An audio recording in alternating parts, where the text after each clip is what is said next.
Dear learners, a very nice evening to all of you. Thank you very much for joining with me in this evening for the live class on ENG 1007, 20th century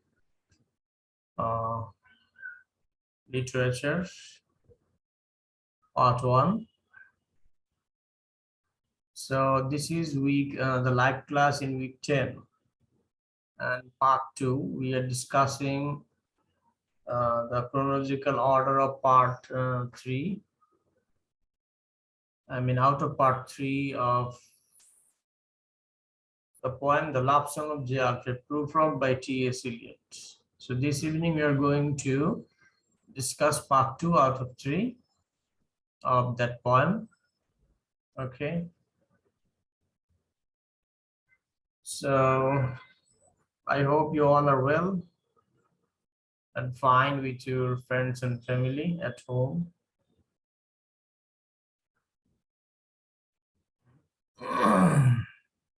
So you are the learners of Masters 2 years. The Department of English, World University of Bangladesh. Me, Faisal, Ahmed, as usual with you. So let's begin part 2 out of 3 of the poem The Love Song of J. Alfred Prufrock,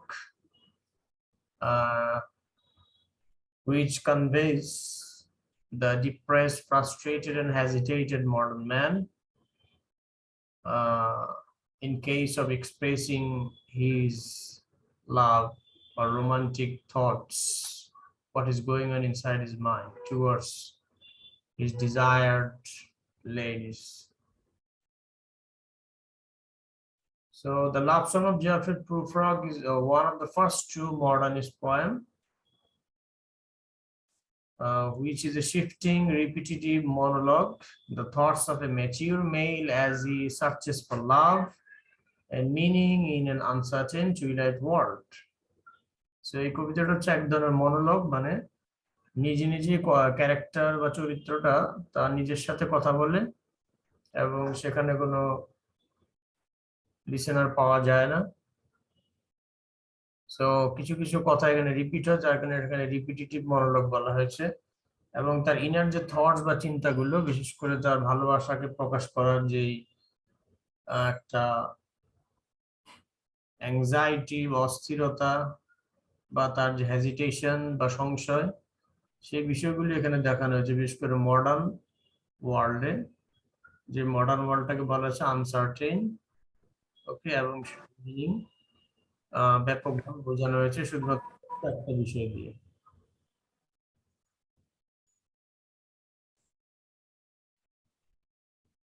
So in this lesson, you will learn part 2 of the poem, The Love Song of Alfred Prufrock, line number 49 to 98. And this poem as a dramatic monologue, literary and poetic device is used in the poem that I think you have already studied throughout the whole week of week 10. And references and allusions in the poem and text analysis. Already I mentioned from line number 49 to line number 98. So this is the second part of the divided 3 parts of the poem. So the last part, part 3, will be discussed in the next week. Okay, already have been shared in week 11, which is now can be accessed on the e-learning platform by you. Okay, so I recommend you to complete your task and study all the lecture materials uploaded in e-learning, okay, before the week ends. So now we're going to learn what is dramatic monologue and what's the difference between dramatic monologue and interior monologue. So these two phrases are synonymous, samarthak. Okay, so they're nearly or closely related to each other in terms of meaning. Okay, so in both cases we can address the poem. That means this poem is a dramatic monologue as well as is an interior monologue. So so what's the difference? So that we are going to identify now. Okay, So dramatic monologue is a poem written in the form of a speech. Normally, dramatic monologue, the term is a literary term which is used in the poetry. Okay, this is the kind of poem like similar technique which is used in drama called soliloquy. Okay, in the next, the third part, we're gonna learn about soliloquy. The difference between soliloquy and dramatic monologue. So now in part 2, we're gonna learn about the difference between dramatic monologue and interior monologue. So the dramatic monologue and interior monologue both involve a character which talks to himself or herself silently or lonely, okay, where there are no other characters only except him or her, and he or she is talking to himself or herself. And what he is talking? He is talking about his ups and downs in life, his positivity and negativity, his indecision, and other things, what is going on inside his or her mind or brain. So that's dramatic monologue or interior monologue. So what's the difference? So the difference is, both involve psychological factor, okay? What actually exists in human psychology, that is disclosed by dramatic monologue or interior monologue.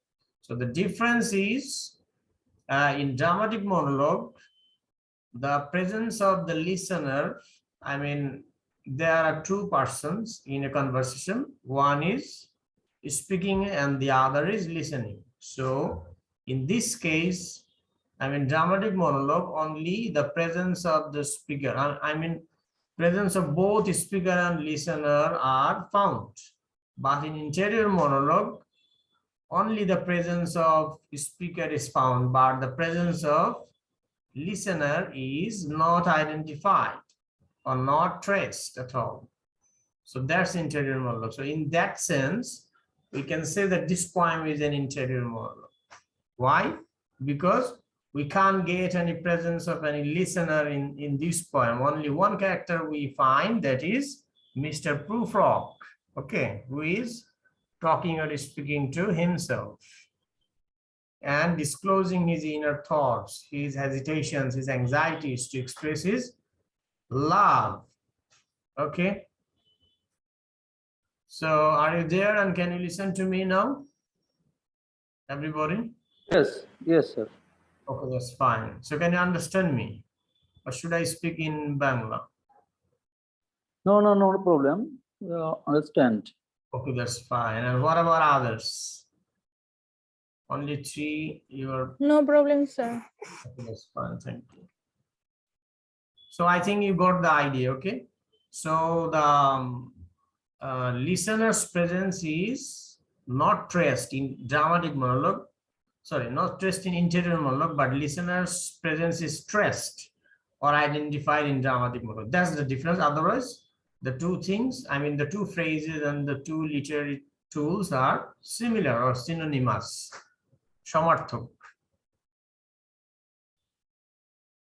So already I have discussed this thing, so I won't read it aloud for you. So now we're gonna discuss about the allusions or references that Mr. T.S. Eliot, the poet, who is a Nobel laureate, okay, referred in his poem, The Love Song of Alfred Prufrock. So we noticed that in the very beginning of the poem, he referred dainty Alighieri's Inferno.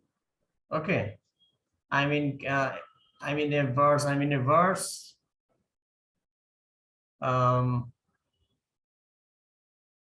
A stanza, 6 lines stanza or 6 lines verses from Inferno, written by Italian poet Dante Alighieri, okay, which he put on top of his poem, okay, that we have found and we discussed in part 1. So another allusions or references means, Whenever you borrow something from anyone else or anything else, okay, that is called allusion or reference. So he also referred William Shakespeare's play Henry the Fourth, Part 2, 12th Night, and Hamlet. I mean, 3 plays or 3 dramas written by William Shakespeare. And exact 6 verses from Dante's Allegory before the beginning of the poem, and then in the middle of the poem he also referred William Shakespeare's dramas, okay, or quotes from the plays Henry the Fourth, 12th Night, and Hamlet. So, and also he referred some allusions of the metaphysical poet Andrew Marvell and the 19th century French symbolist. So Eliot narrates the experience of Prufrock using the stream of consciousness technique. So this is a stream of consciousness. What is stream of consciousness? This is a literary device or technique to express the inner thoughts, okay, and which is actually there is no decision or destination of thought. It's always going on and going on. So this is called stream of consciousness. I mean, negative, positive, right, wrong, so many thoughts whenever going on inside our mind, and when we express in literature, that is called, I mean, especially expressed by a writer like novelist or poet, that is called a stream of consciousness. So which is stream of consciousness technique, and which actually even confuse the readers or audience as well. Okay, actually what actually the writer or poet trying to disclose or trying to express, or what the major theme or what's the central idea of the text. Okay, that is very difficult to find out through the stream of consciousness technique. So which is used, why? Because human beings' knowledge is very limited and they actually exactly don't know what's right and what's wrong. So that's the reason behind using the technique stream of consciousness in literature. So that is used in this poem, The Love Song of J. Alfred Prufrock, and which is expressed by Mr. Prufrock in order to express his love affairs to the young beautiful ladies, okay, and wherever he thought so many things, he compared so many examples, universe, and other great things, okay, to express his trivial matter like love affairs, or expressing his love proposal to his desired young beautiful lady or his beloved. So that is, in a sense, I mean to express the undersurface meaning. That is, I mean, the purpose of which is to convey the complex modern life, okay, and the complex modern urban life, and also to convey the idea that modern people are deprived of spiritual happiness or peace or gifts given by the Almighty or the Creator, okay, or by nature, whatever we can address. So due to the artificial development, complexity of the society and the complexity of the cultures, modern men are confined in a very systematic rules or doctrines. That's why they have barriers to express their inner thoughts, to achieve their spiritual delight. So that's the main concept of this poem, okay? So, and that is expressed by a very trivial or very little idea, which is a love affair of Mr. Prufrock, or a hesitation of proposing, I mean his hesitation to propose any his desired beloved. Okay, so these are the literary devices that he used, like personification.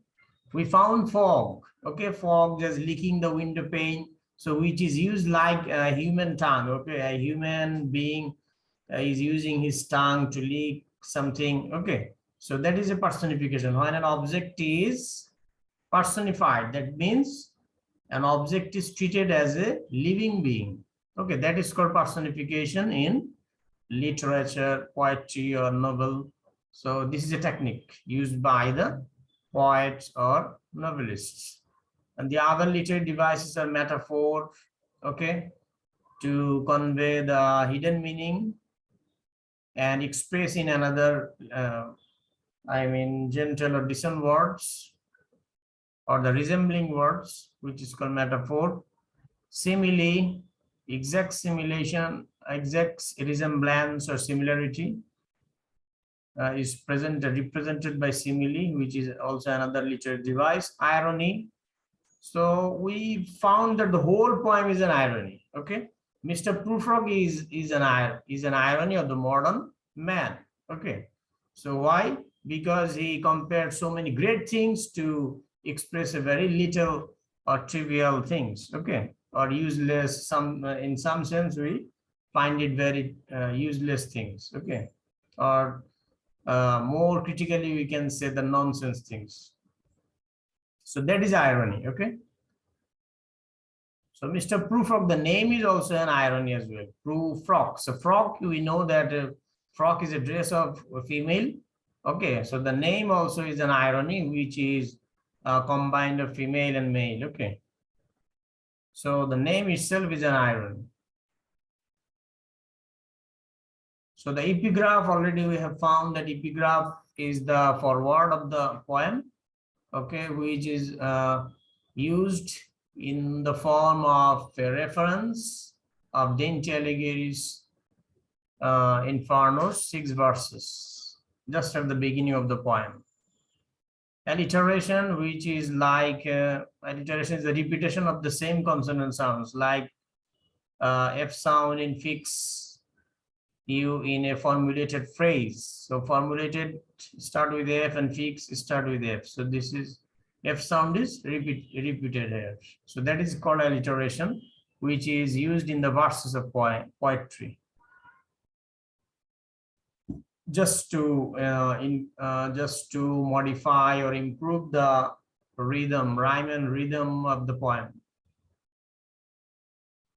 So now we have reached to the text. Okay, part 2 from line number 49 to line number 98. And in the previous week, we discussed till line number 48. Okay, so now we're going to proceed on from line number 49 until line number 98. So stanza 7, line number 49 to 54. For I have known them all, already known them all, have known the evenings, mornings, afternoons. I have measured out my life with coffee spoons. I know the voices dying with a dying fall beneath the music from a further room. And I have known the eyes, already known them all, the eyes that fix you in a formulated phrase. So here we have found contradicting statement in the 5 lines of stanza 7, from line number 49 to line number 54. So what's the contradiction? So that is in the beginning 2 lines, for I have known them all, already known them all, have known the evenings, mornings, afternoons. So through the 2 lines, Mr. Prufrock tries to convince the reader or convince us, the audience, that he knows everything. He is all-knowing man, he is a wise man. But in the next 3 lines, I have measured out my life with coffee spoons. Okay, this line is an irony to his previous 2 statement Mr. Prufrock expressed beforehand. Okay, so I know the voices dying with a dying fall beneath the music from a further room. And the rest 2 lines explains what's the meaning of the 3rd line in stanza 7. I have measured out my life with coffee spoons. So this line expresses that Mr. Prufrock's knowledge is very limited and confined between his home and coffee shop. Okay, and he actually know very little about the outside world and about the universe at large.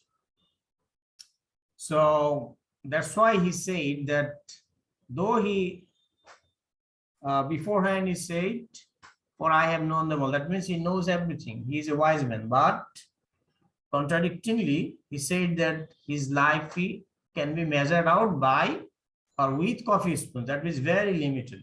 So this is an irony, direct irony, and very contradicting statement in the same stanza. So, and the fourth and fifth line of the stanza 7, I know the voice is dying with a dying fall beneath the music from a further room. That means dying with a dying fall. This is a metaphor and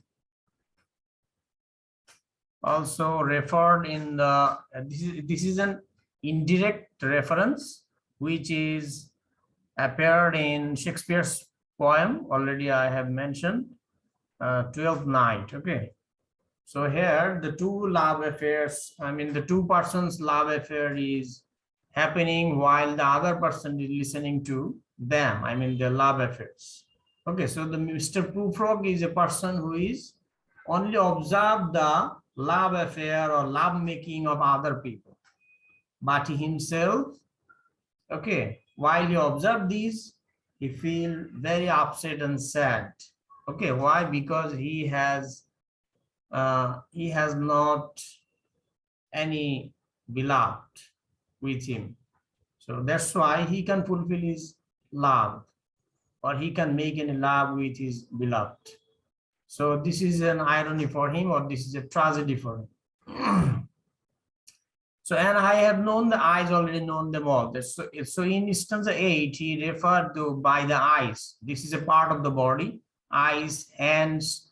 So in the whole poem, Mr. Prufrock only used the parts of body rather than the whole part. I mean the whole body. He expressed only parts of the body. Why? Because most probably we can assume that Mr. Prufrock is a person who never got any female as his beloved, or who never married, something like that. Okay. So modern man who spend most of his time in work and money making. Okay, that's why he never got any love from any female or beautiful lady. And in the middle age, he realized that he need love. Okay, but now he feels shy, or he feels hesitation to express his love to someone, or he feel indecision, okay, to make socializing with other ladies, young beautiful ladies. So this is, I mean, this is expressing a lack of confidence inside him. Okay, so that's why he only knows like eyes or legs or hands, I mean parts of the body of female, but he have no idea about the whole part or whole body of a female, as he most probably he's unmarried, or he never married, or he never made any love affair with any female. Only he hanker after money, or he was busy with his modern complex work. Okay. So that we can assume here, though that is not directly mentioned in the poem, but we can assume at least. So the eyes that fix you in a formulated phrase. So formulated phrase, that is actually a metaphor, so which actually not literally conveys anything, but figuratively conveys a meaning. That is formulated phrase. That means a desire, a beastly desire inside him, or a heavenly love inside him. Okay, but it is not directly mentioned here, just expressed by a metaphor, which is formulated phrase. So we can assume that the by formulated phrase, it may means eyes that fix you in a formulated phrase. That means enchantment. I mean enchantment of a lady, or attraction, okay, towards ladies or beautiful women's eyes. That may be meant by this phrase. Okay, so stanza 8, line number 57 to 61. And when I am formulated sprawling on a pin. So in stanza 8, from line number 57, okay, this actually explains what he mentioned in the previous lines. Okay, 55 to 56, formulated phrase.